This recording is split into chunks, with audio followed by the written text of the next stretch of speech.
بعض ہمارے اہل علماء کرام شیعہ کو پکا کافر کہتے ہیں اور بعض کافر کا بھائی کافر شیعوں میں 20 قسم کے لوگ ہیں، معتدل بھی ہیں. تو میں یہ کہتا ہوں کہ کسی مسلک کو کافر کہنے کے بجائے آپ یوں بولو کہ جس کا یہ عقیدہ ہے وہ کیا ہے؟ کافر ہے. جو نبی کو حاضر ناظر جانتا ہے بلا کسی تعویل کے وہ کیا ہے؟ کافر ہے. جو نبی کو مشکل کشا مانتا ہے بلا کسی تعویل کے وہ کیا ہے؟ کافر ہے. تو جو حضرت عائشہ رضی اللہ تعالیٰ عنہ پہ زنا کی تہمت لگاتا ہے وہ کیا ہے؟ کافر ہے.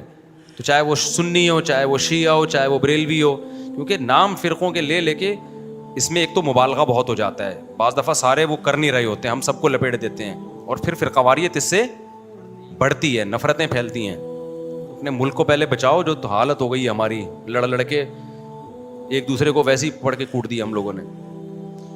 آسٹریلیا سے سوال ہے کہ ہم جا رہے تھے وہاں اگر نماز پڑھتے ہیں کہ ہم ان کو منع کرنے والے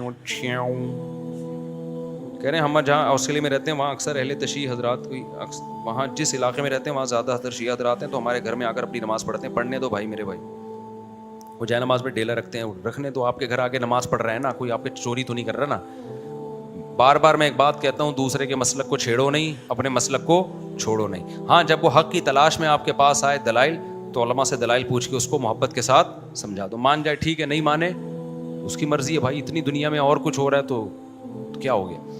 تو یہ ضرور ہے کہ کوئی بھی شخص چاہے وہ سنی ہو چاہے وہ شیعہ ہو، آپ کے سامنے صحابہ کی گستاخی نہ کرے. وہ اب بولو بھائی یہ حدود سے کیا ہو رہا ہے. دیکھو کوئی عیسائی آپ کے گھر آتا ہے، وہ نبی کو نبی نہیں مانتا نا، تو آپ کو پہلے سے پتا ہے نہیں مانتا، پھر بھی آپ کے گھر آتا ہے، کھانا کھا کے چلا جاتا ہے. لیکن وہ آ کے آپ کے پیغمبر کو برا بھلا کہنا شروع کرتے تو آپ کہو گے بھائی اب یہ کیا ہو رہی ہے؟ یہ زیادتی ہو رہی ہے. آپ کہو گے یہ کیا ہو رہی ہے؟ یہ زیادتی.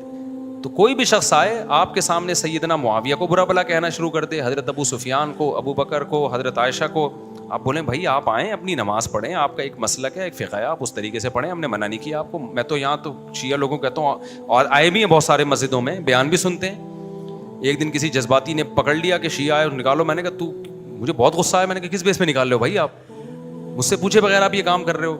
تو یہ بدتمیز ہر جگہ پر ہوتے ہیں. میں نے کہا آئیں بیٹھیں بھائی. تو مجھ سے ملتے ہیں بہت سارے شیعہ لوگ بھی، میں کہیں جاتا ہوں نا اور بتا رہے ہوتے ہیں میں شیعہ ہوں لیکن آپ کو سنتا ہوں. تو ہمیں عادت نہیں ہے اس کو جا کے چھیڑنا شروع کر دیں، پن کرنا شروع کر دیں. میں کچھ بھی نہیں کہتا.